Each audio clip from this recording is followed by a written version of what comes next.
ध्यान दो।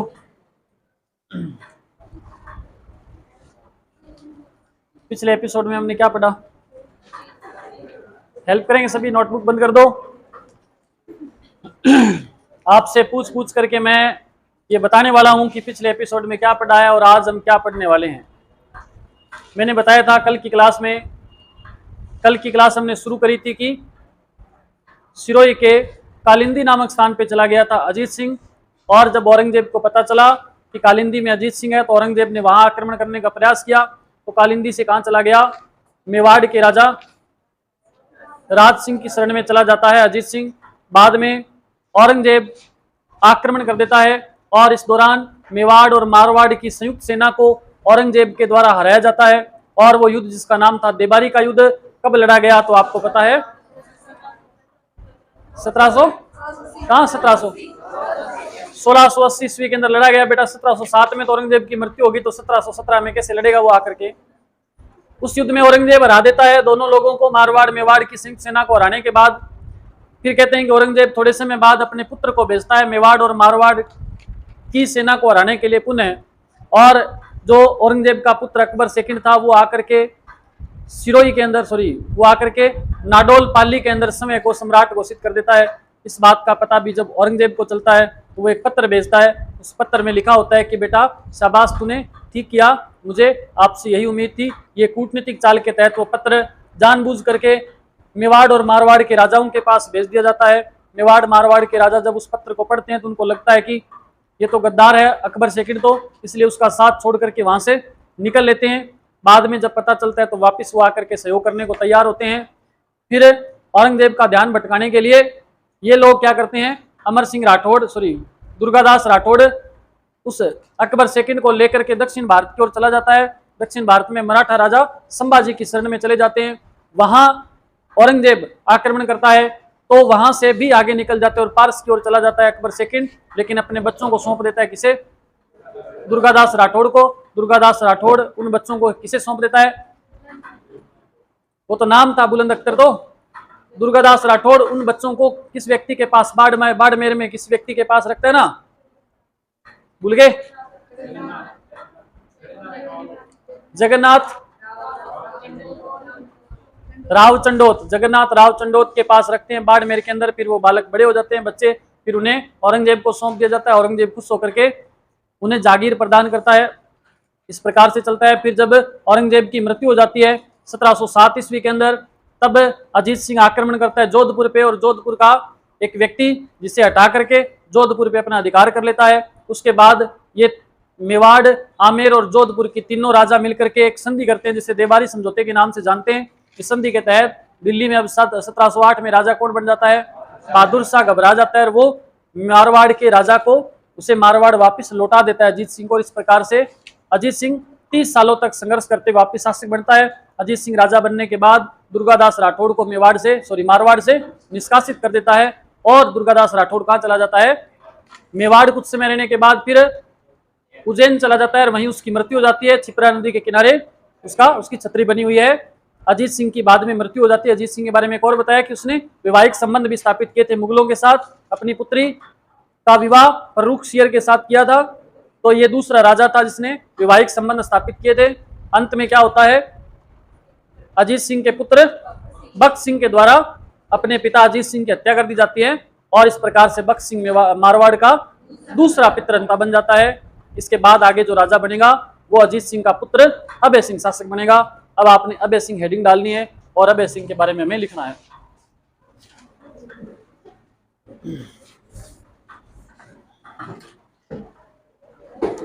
लिखो अभय सिंह।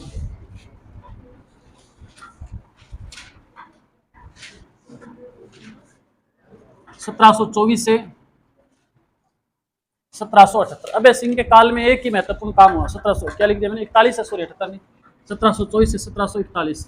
अभय सिंह के काल में एक ही इंपॉर्टेंट काम हुआ था, है? हाँ, इसका एक सेनापति था जिसका नाम था गिरधर दास भंडारी।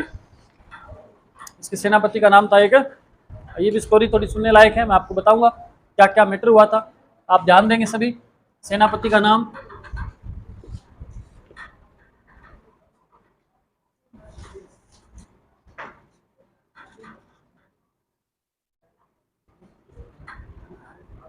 गिरधरदास भंडारी। ध्यान देना सभी विद्यार्थी। खेजड़ली गांव जोधपुर के अंदर पड़ता है। हुआ यूं कि एक बार अभय सिंह अपने जो दुर्ग है उस दुर्ग का पुनः निर्माण करवाने का विचार कर रहा है, उसकी मरम्मत करने का विचार कर रहा है।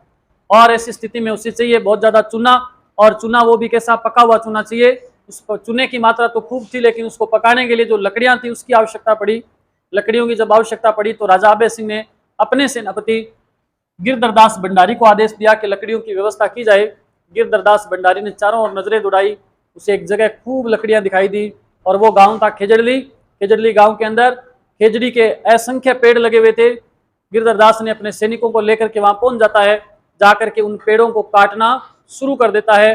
पेड़ों के काटने की आवाज को सुन करके एक महिला दौड़ करके घर से बाहर आती है, और वो आकर के उस गिरधरदास से कहती है कि आप इन पेड़ों को न काटें। लेकिन गिरधरदास नहीं मानता है। ऐसा करने पर वह महिला कहती है कि अगर आप इन पेड़ों को काटेंगे तो उससे पहले आप हमें काट दीजिए, फिर आप इन पेड़ों को काट सकते हैं। ऐसा बोल करके वो पेड़ों से लिपट जाती है। गिरधरदास सैनिकों को आदेश देता है कि इस महिला को भी साथ में काट दिया जाए, और इस प्रकार से उस महिला को भी पेड़ के साथ काट दिया जाता है। उस महिला का नाम था अमृता देवी बिश्नोई। और जब ये बात सुनती, इस बात का पता जब अमृता देवी के पति रामोजी को चलता है तो वो भी दौड़ करके आते हैं। वो भी इसी भांति पेड़ों से लिपट जाते हैं, उनको भी काट दिया जाता है। 2 उनके बच्चे थे, वो भी आकर के पेड़ों से लिपट जाते हैं, उनको भी काट दिया जाता है। ये सिलसिला तब तक चलता है जब तक 363 लोग कट करके अपने प्राण न त्याग दे। 363 लोगों के द्वारा पेड़ों की रक्षा के लिए अपने प्राण दे दिए जाते हैं। इस बात का पता जब राजा को चलता है, राजा कौन है, अभय सिंह, तो अभय सिंह तुरंत आदेश देता है कि आप इन पेड़ों को नहीं काटें। तो ये बात इंपॉर्टेंट इसलिए है क्योंकि पूरे विश्व में प्रकृति की रक्षा के लिए भी न मान करके केवल पेड़ों की रक्षा के लिए अगर माने तो ये सबसे बड़ा बलिदान है अब तक का। आज तक इतने लोग एक साथ पेड़ों की रक्षा के लिए अपने प्राणों का बलिदान आज तक किसी ने नहीं दिया। और आपको पता है बिश्नोई समाज के जो गांव हैं, बड़े बड़े गांव जोधपुर की तरफ है ज्यादा, उन गांव के आसपास कोई आज भी शिकार नहीं करता, आज भी पेड़ों को नहीं काटते। आपको पता है सलमान खान ने एक हिरण मारा था, है ना, अभी तक भटक रहा है बेचारा, है अभी तक भटक रहा है वो, और जोधपुर आना पड़ता है उसको बार बार, और वो गुहार लगा रहा है कि मुझे माफ कर दीजिए, लेकिन उसको माफी की कोई गुंजाइश कहीं मुझे नहीं लग रहा कि उसे मिलेगी।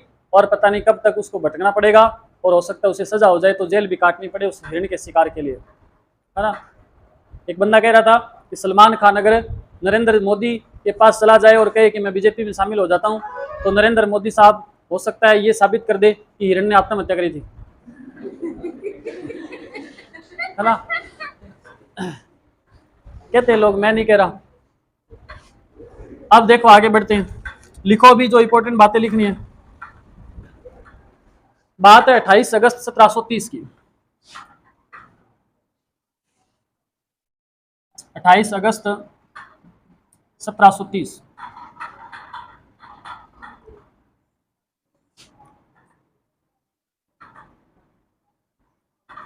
खेजड़ली गांव में अमृता देवी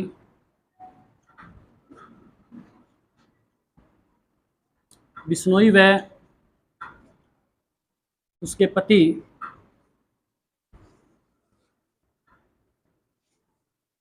रामोजी बिश्नोई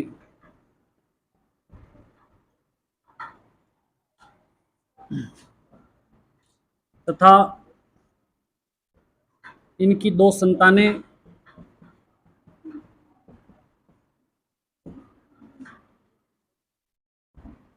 कुल मिलाकर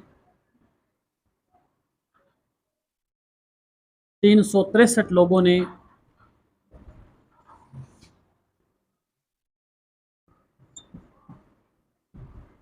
पेड़ों की रक्षा के लिए अपने प्राण दिए थे।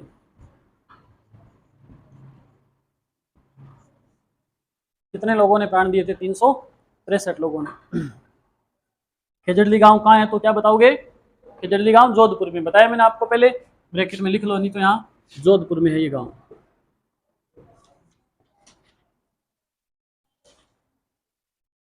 फिर लिखो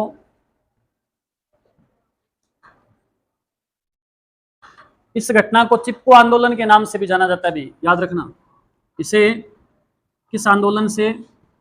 चिपको आंदोलन के नाम से।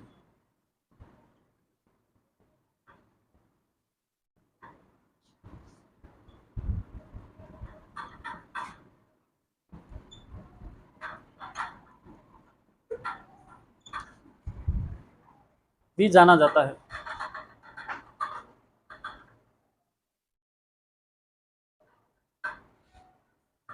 खेजड़ली बलिदान दिवस मनाया जाता है 12 सितंबर को, याद रखना। मोस्ट इंपॉर्टेंट है, प्रश्न कई बार पेपर में आ चुका है। 12 सितंबर क्या है? 12 सितंबर खेजड़ली बलिदान दिवस।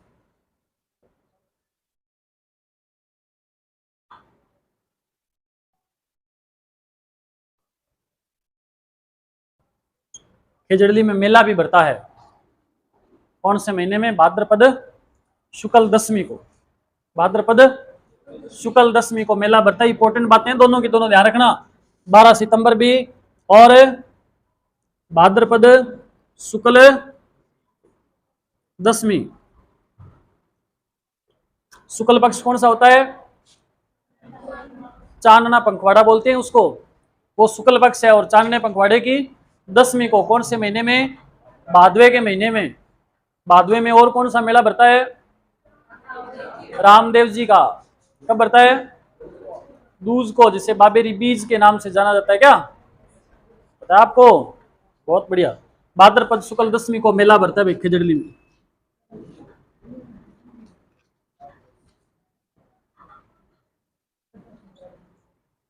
ठीक है।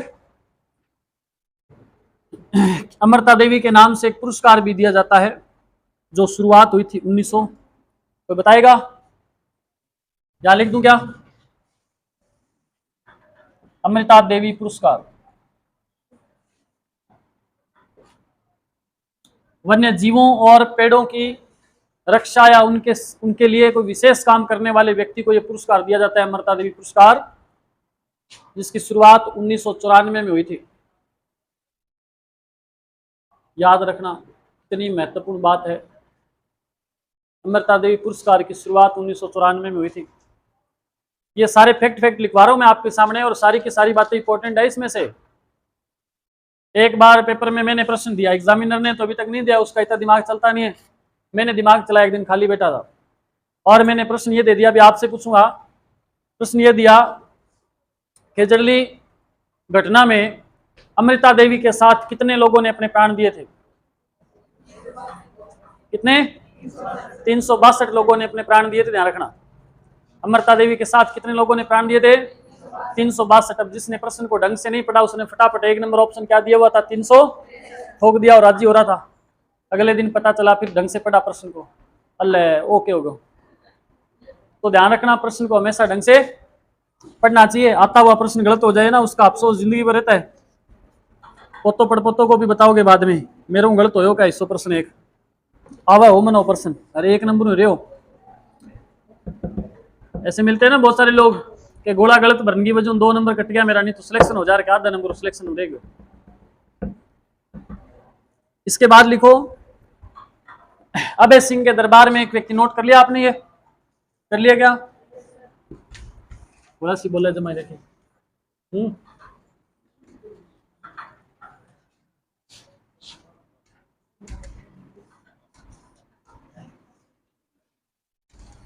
आज आपके लिए खुशी की बात यह है कि आज आपकी साइंस की क्लास लगेगी। ओह, लिखो, अभय सिंह के दरबार में वीर बाण नामक व्यक्ति था भाई। वीर बाण, वीर और बाण देखो दोनों बहन भाई है। वीर का मतलब क्या होता है? भाई, और हरियाणवी में बाण बहन को बोलते हैं। तो वीर बाण ये व्यक्ति का नाम है। इसने ग्रंथ लिखा था एक, और बहुत बार पेपर में वो ग्रंथ पूछा जा चुका है। अगर कोई विद्यार्थी है आप में से ऐसा कि गुरुजी मुझे पता है तो बताइए। वेरी गुड भाई, वेरी गुड, बहुत बढ़िया। राजरूपक ग्रंथ लिखा इसने। कौन सा ग्रंथ लिखा? राजरूपक ग्रंथ। इस ग्रंथ में जानकारी मिलती है? अहमदाबाद के युद्ध की जानकारी मिलती है भाई।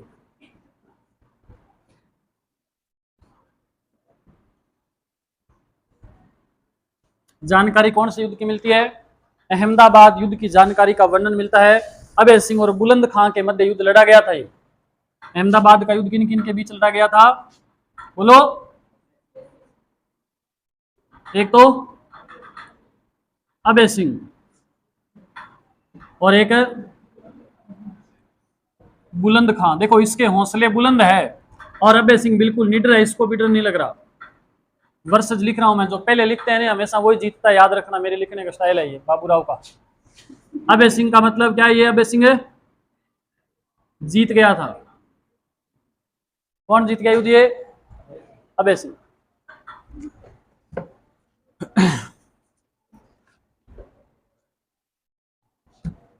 एक और दरबारी कवि था जिसका नाम था कर्णीदान, जिसने ग्रंथ लिखा था सूरज प्रकाश। एक और दरबारी कवि जिसका नाम क्या था? कर्णीदान। और इसने ग्रंथ क्या लिखा? सूरज प्रकाश।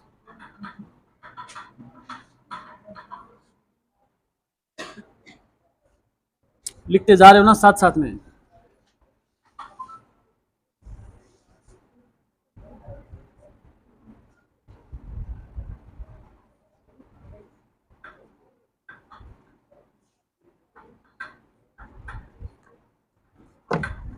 आगे बढ़ते हैं। इसके बाद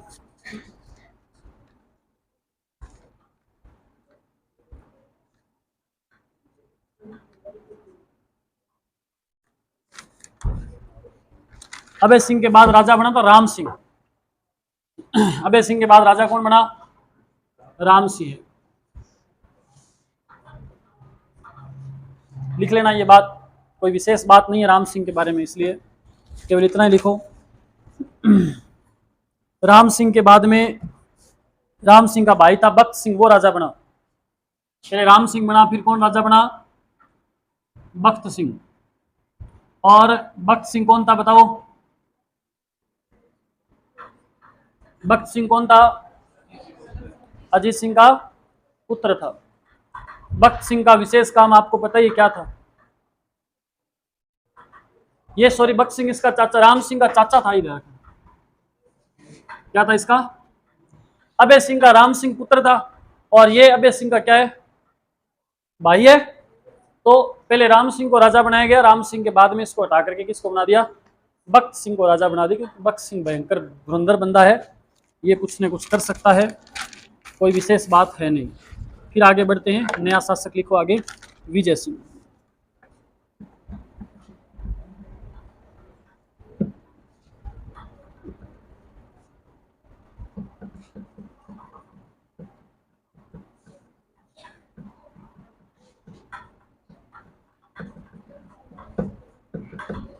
नोट कर लिया? आज हम कितने राजा पढ़ लिए हमने बताओ? 3 शासक पढ़ लिए हमने आज, चौथा शासक भी पढ़ देंगे आज।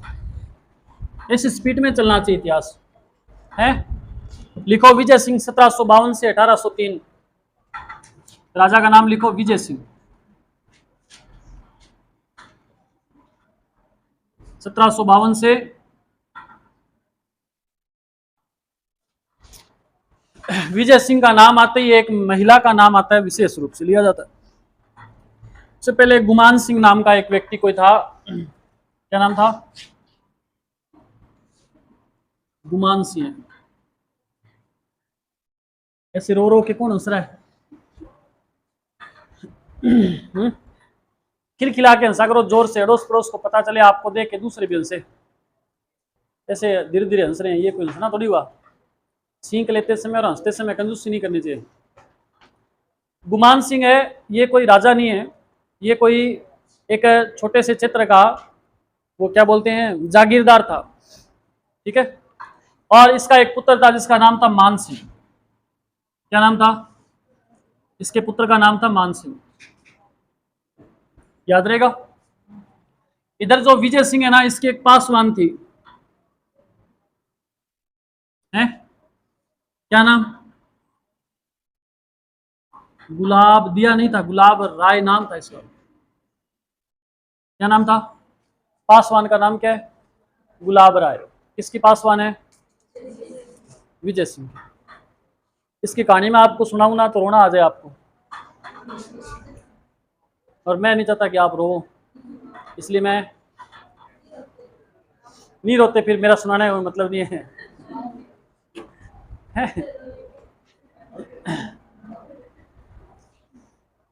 बाबा कहानियां ना सारे दिन पढ़ा है कौन बेटा घर जाके, पढ़ते हुए घर पे। अरे आप अगर मेहनत करो ना, सच में बताऊं, अगर आप खूब मेहनत करो तो टीचर मजबूर हो जाता है अपने आप आपको नई नई बातें बताने के लिए। मैं यहाँ मारवाड़ पढ़ाता पढ़ाता अगर दो राजा आपको आमेर के पढ़ा दूं ना बीच में, तो भी आपको दिला पता नहीं चले। फिर बताओ क्या पढ़ाने का मजा है? मैं यहाँ कोई नाम लिखूँ आपके दिमाग में तुरंत मेरे से पहले बात आनी चाहिए, ये बात हुई थी ऐसे करके, कुछ ना कुछ था, फिर मैं बताऊं तब आपको कन्फर्म हो जाए कि बिल्कुल ये बात सही है, फिर मजा है पढ़ाने में। आपको कोई भी पढ़ा दे, सही तो है, कोई भी पढ़ा सकता आपको। किसी दिन मेरे को कोई काम हो गया ना, जरूरी मैं पापा को भेज दूंगा कि आज हिस्ट्री की क्लास लेनी है, वो पढ़ा जाएंगे आपको। खत्म हो गई। चलो देखो क्या कहानी थी। कहानी थी, बस ये कहानी थी। विजय सिंह जो है ना, वो गुलाब राय से बेहद प्रेम करता है, और इसलिए इसने क्या किया था, गुलाब राय उसको पासवान का पद दे दिया था। पासवान का मतलब उपपत्नी होता है, ध्यान रखना। आपने आज तक उप सरपंच सुना था, ये आपको पहली बार सुनने को मिल रहा है। गुलाब राय विजय सिंह की उपपत्नी पासवान का पद देते थे, ये एक संवैधानिक पद हो जाता था, कोई बाद में 3-5 नहीं करता था, इसलिए था ये ना। ये तो कल को ऐसे ही पुणे दर्शा के मोटरसाइकिल पर किन्ने फिर है ना, तो ये कह सकता है भी ये मेरी उपपत्नी है, और पासवान जो भी है। अब कहते हैं कि ये विजय सिंह है ना, ये गुलाब राय से इतना इतना अधिक प्रभावित था कि मारवाड़ के अंदर जो भी फैसले लेने होते थे ना, वो गुलाब राय लेती थी, और विजय सिंह आराम से बेटा बेटा इतना ही करता था, फैसला लागू हो जाता था है? तो घर जाके दोबारा देख लेना कैसे। गुलाब राय के प्रभाव में बहुत अधिक था विजय सिंह, जैसे गुलाब राय कहती थी वैसे वैसे फैसले ही लागू हुआ करते थे। एक बार तो गुलाब राय विजय सिंह से कह रही थी कि भाई तू जानवरों को मारता है और ये शराब पी के लोग कैसे राक्षसों की तरह घूम रहे हैं, ये अच्छा नहीं लगा मेरे को बिल्कुल भी। कहते कोई अलूल सलूल बोल रहा था, बोला बस के अंदर मेरे साथ। गुलाब राय के कहते विजय सिंह ने उसी टाइम आदेश जारी किया और इसने पशुओं के वध पे रोक लगा दी थी और शराब बिक्री पे रोक लगा दी थी मारवाड़ में। आप कहोगे तो भली लुगाई थी बापड़ी, अच्छा काम किया इसने, अच्छा किया क्या, एक ही काम बढ़िया किया इसने। तो ये बात आपको याद रखनी है या लिखवानी पड़ेगी? लिखवानी पड़ेगी। चलो ये लिखवा दूंगा मैं आपको, याद करवा देना। मैं यहाँ लिख रहा हूँ शराब, याद आ जाएगा शराब, तो ये आपको याद रखना है। इसके बाद में एक व्यक्ति आया था जिसका नाम था श्यामल दास। क्या नाम था? यहां लिख रहा हूं मैं, श्यामल दास। आप में से कोई विद्यार्थी बता सकता है श्यामल दास ने पुस्तक कौन सी लिखी? ग्रंथ लिखा इसने वीर विनोद। कुछ बच्चे तो 1 साल तक पढ़ते रहते हैं, उनको लास्ट तक ये नहीं पता चलता इन दोनों में ग्रंथ कौन सा है, लेखक कौन सा है। सही कह रहा हूं ना? ये श्यामल दास पता नहीं ग्रंथ है बंदा है, पता नहीं ये बंदा है ग्रंथ है, तो ध्यान रखना श्यामल दास तो बंदा है और वीर विनोद क्या है? ग्रंथ है। इस वीर विनोद ग्रंथ में श्यामल दास ने कहा था, क्या कहा था? इसने 2 बातें बोली। एक बात तो किसके लिए बोली? एक बात तो बोली विजय सिंह के लिए। तो विजय सिंह के लिए जब बात बोली, विजय सिंह बोला कि वीर विनोद के लेखक श्यामल दास से क्या बोला कि तूने मेरे लिए तो एक बात बोल दी, बोला इस गुलाब राय के लिए भी बोल दे यार एक बात। तब उसने एक बात और बोली, फिर दोनों बातें आपको लिखनी है, दोनों इंपॉर्टेंट है। विजय सिंह के लिए क्या कहा? इसे कहा जहांगीर का नमूना। क्या कहा इसे? आपको गुरुजी ये क्या मतलब हुआ? इसके लिए कारण ये है कि दिल्ली में जहांगीर राजा हुआ करता था ना, सुन लो थोड़ा सा, लिखने में सारा दिन रहते हो मगन। जहांगीर का नमूना इसलिए कहा क्योंकि जैसे जहांगीर ने काम किए थे वैसे विजय सिंह ने किए थे, और भले कामों की बात नहीं, ऐसे कामों की बात हो रही है जो ये किया है। कहते जहांगीर जब दिल्ली में राजा बनने से पहले, इसके पिता कौन थे? अकबर। एक अनारकली नाम सुना होगा आपने, सुना है ना? अनारकली से इस जहांगीर का पिता है वो भी प्रेम करता था और बाद में ये भी प्रेम करने लग गया था। जब इस बात का जब पता चला ना अकबर को, तो उसने अनारकली को कहते जिंदा चुनवा दिया था दीवार में। और फिर ये जहांगीर राजा बना ना, तो शपथ ग्रहण करने के तुरंत बाद गाड़ी लेके रवाना हुआ था और जाकर के जिस दीवार में जिंदा चुनवाया गया था वहां से उसको निकाला था और बोला था एक बार तो मेरे से बात कर ले। तो क्या बात करती बेचारी, 15-20 साल हो गए। तो इसलिए क्या कहा है, जहांगीर का नमूना किसको कहा है? विजय सिंह को कहा, ध्यान रखना। दूसरा, गुलाब राय के बारे में भी इसने एक बात बोल दी। नूरजहां भी एक बहुत फेमस लेडी थी, जब हम दिल्ली पढ़ेंगे तब बताऊंगा। इसे मारवाड़ की नूरजहां कहा गया है। मारवाड़ की नूरजहां। अब याद रखना, दोनों बातें आपको याद रखनी है। मारवाड़ की नूरजहां किसे कहा गया है? गुलाब राय को। और जहांगीर का नमूना इसको मत बता देना, किसको बताना है? विजय सिंह को बताना है, ठीक है। और ये बात बोली किसने बताओ? वीर विनोद ने कहा कि श्यामल दास ने? श्यामल दास ने कहा, क्योंकि तो बोलती नहीं है, ये सिर्फ इसमें पढ़ना पड़ता है, ये किताब है। इतनी बात लिखो आप, फिर मैं आपको बताऊंगा आगे और इसने क्या क्या कांड करवाए उससे।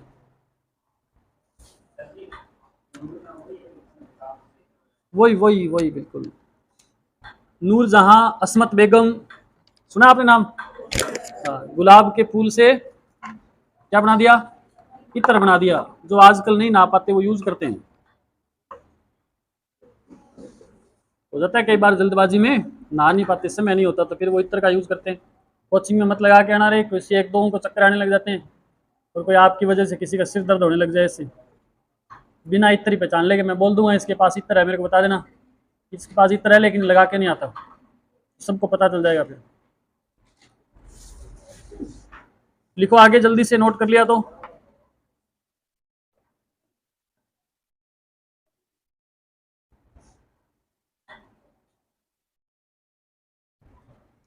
उम्मीद है कि कल अपने मारवाड़ सल्टा देंगे भाई, कल मारवाड़ पूरा, फिर बीकानेर शुरू कर देंगे सोमवार को। शनिवार को तो टेस्ट है आपका, शनिवार को मैथ की क्लास लगेगी, स्टिक नहीं लगा पाऊंगा मैं। सोमवार से नया टॉपिक स्टार्ट हो जाएगा, मैथ में भी, हिस्ट्री में भी, जियोग्राफी में भी, और काय की क्लास लगती है? कल्चर में पता नहीं, हिंदी में भी नया टॉपिक शुरू हो जाएगा। जियो, वोडाफोन, एयरटेल जियो मिठाई को निके चलना रहे। जियो में दिक्कत ये है कि टॉपिक बड़े बड़े होते हैं, तो 2-3 दिन में टीचर चाहे तो भी पूरा नहीं कर पाता। कल्चर का बड़ा टॉपिक चल रहा है आपका भी ना, क्या चल रहा है? मंदिर के नोएडो, बताओ घरों में आऊँ जो 70-80 मंदिर तो राम आ जाए। बंदा क्या क्या पढ़े हैं? गेट निकलते पहला तो मोड़ पर मंदिर बैठे, पहला हॉर्न बजाओ, नहीं तो राम एक्सीडेंट हो सके।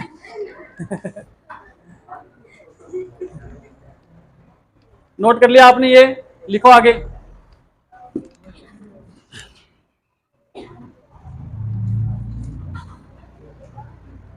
एक लाइन वो लिखी नहीं आपने, शराब बिक्री और, लिखो गुलाब राय के कहने पर विजय सिंह ने, गुलाब राय के कहने पर विजय सिंह ने, लिख लियो पहले ही। गुलाब राय के कहने पर विजय सिंह ने शराब बिक्री और पशुवध पर रोक लगा दी थी। शराब बिक्री और पशुवध पर रोक लगा दी थी। तो पशुवध के तो मैं भी खिलाफ हूं, जानवरों को मार के नहीं खाने चाहिए है? शराब क्या होती है मेरे को पता ही नहीं, क्या होती है शराब? अरे शराब कोई पीने वाली, उसके क्या खिलाफ हो? सारे समझदार हो आप, सारे खिलाफ हो। रोटी हो है रोटी की कोनी हुए चलो छोड़ो, लिखो, लिख लिया आपने? शराब और पशुवध पर क्या लगा दी? शराब के बारे में सबसे ज्यादा अगर कोई बंदा जानता है वर्तमान में तो अरविंद केजरीवाल जानता है। उससे पूछना कि शराब क्या होती है। मुख्यमंत्री होने के बाद भी शराब की वजह से जेल में है वो। पता है क्या आपको? देखते हो क्या न्यूज वगैरह या रीलें देख के टाइम पास कर लेते हो? लिखो आगे। गुलाब राय के कहने पर, गुलाब राय के कहने पर विजय सिंह ने, विजय सिंह ने मान सिंह को उत्तराधिकारी बना दिया था। भाई देखो क्या क्या करवा रही है इसे, है ध्यान दो। देखो राजा तो बनना किसने, विजय सिंह के किसी पुत्र को बनना चाहिए था, लेकिन वो एक जागीरदार है गुमान सिंह, कोई इसके परिवार से कोई लेना देना नहीं उसका, और उसका पुत्र है कोई मान सिंह, उसका नाम लेके पर्ची में घूम रही है कि इसको राजा बना दे। कौन कह रही है? गुलाब राय। और विजय सिंह ने बना भी दिया, बोला ठीक है तूने कह दिया तो जा, बना दिया राजा। इससे बड़ा और क्या करे बेचारा। मान सिंह को राजा बना दिया। उत्तराधिकारी जब घोषित किया गया तो मारवाड़ के जो लोग थे, जो सरदार थे, वो इकट्ठे होकर के आ गए और बोले कि महाराज आज तक की परंपरा रही है कि मारवाड़ का अगर कोई राजा बनेगा तो आपके राज परिवार का सदस्य होना चाहिए, आपका पुत्र होना चाहिए, तो ही शासक बन सकता है। तब विजय सिंह ने मान सिंह को गोद लिया और इसे दत्तक पुत्र बोल करके फिर इसको राजा बना दिया। बोला बोलो माननी किंग है गुलाब राय की, चाहे कोई आ जाओ। तो ध्यान रखना, बाद में इस गुलाब राय के आतंक से परेशान हो गए लोग और जोधपुर की गलियों में सरेआम इसकी हत्या कर दी गई थी। इसकी पाखड़ी खिंडा दी गुलाब राय की सारी। तो लिख लो, गुलाब राय की बाद में हत्या कर दी।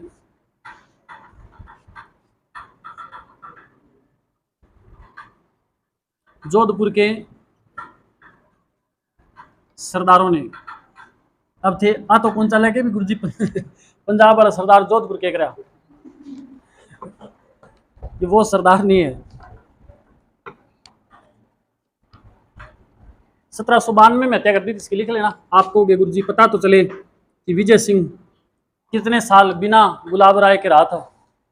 1792 में इसकी हत्या कर दी गई थी। फिर भी देखो उसने कह रहा था तेरे बिना मर जाऊंगा और ये है वो है, 11 साल फिर भी जी गया।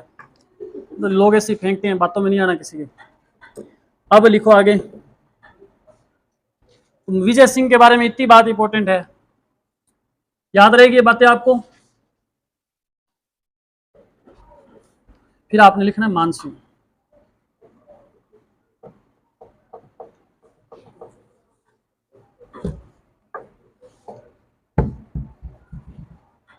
हेडिंग डालो मान सिंह।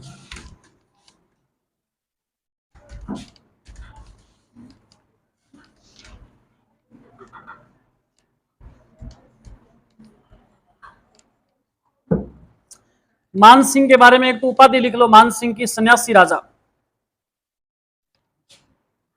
मान सिंह, मान सिंह की उपाधि क्या है? शासनकाल बताऊं, एक मिनट। उपाधि है सन्यासी राजा।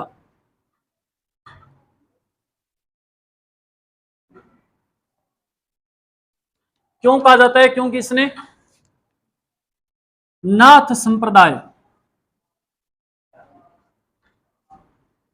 नाथ संप्रदाय को ज्वाइन कर लिया था। कैसे लिखें बताओ इसको? है नाथ संप्रदाय को अपना लिया था इसने, नाथ संप्रदाय को अपना लिया था और फिर इसने राजकार्य छोड़ करके और संन्यास ले लिया था। इसने नाथ संप्रदाय का मंदिर भी बनवाया था जोधपुर में, मोस्ट इंपॉर्टेंट है। इसने जोधपुर में नाथ संप्रदाय का के मंदिर का निर्माण करवाया।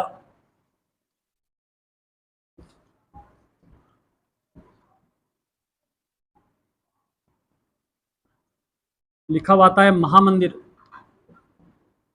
है ना। महामंदिर कहाँ है? जोधपुर में है। और कौन से संप्रदाय से संबंधित है? नाथ संप्रदाय से संबंधित है। किसने बनवाया था? मान सिंह ने बनवाया था। ये आपको याद रखना है। और आपने लिखना है